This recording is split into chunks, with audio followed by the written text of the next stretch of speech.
தெற்கு திட்டை ஊராட்சி மன்ற தலைவரைப் போலவே வேறு சில பட்டியலினத்தைச் சேர்ந்த பெண் ஊராட்சி மன்ற தலைவர்களும் சாதி ரீதியாக அவமதிக்கப்பட்டுள்ளனர்.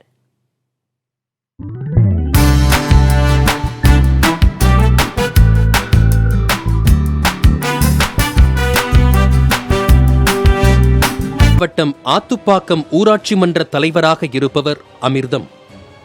இவர் பட்டியலினத்தைச் சேர்ந்தவர் என்பதால் ஊராட்சி மன்ற அலுவலகத்தில் மக்கள் பணியை செய்ய அனுமதிக்கப்படவில்லை. பதவியேற்றது முதல் இவரின் பெயர் பலகை கூட அலுவலகத்தில் வைக்கப்படவில்லை.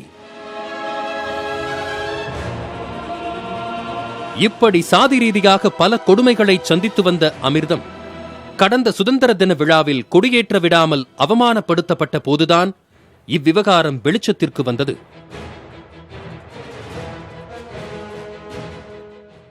தமிழகம் முழுவதும் அதிர்வலையை ஏற்படுத்திய இப்பிரச்சனைக்கு பின் ஊராட்சி மன்ற துணைத் தலைவர் ரேவதியின் கணவர் விஜயகுமார், முன்னாள் தலைவர் அரிதாஸ், செயலாளர் ஆகியோர் தன்னை அவமரியாதை செய்வதாக குற்றம் சாட்டுகிறார் அமிர்தம்.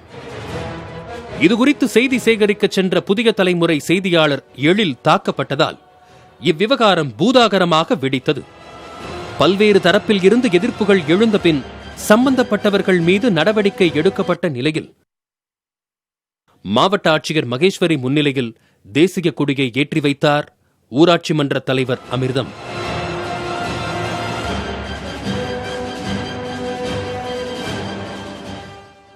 இதேபோல் கோவை ஜே கிருஷ்ணாபுரம் ஊராட்சி தலைவராக உள்ள சரிதா கொடுத்திருந்த புகாரும் அதிர்ச்சியை ஏற்படுத்தியது.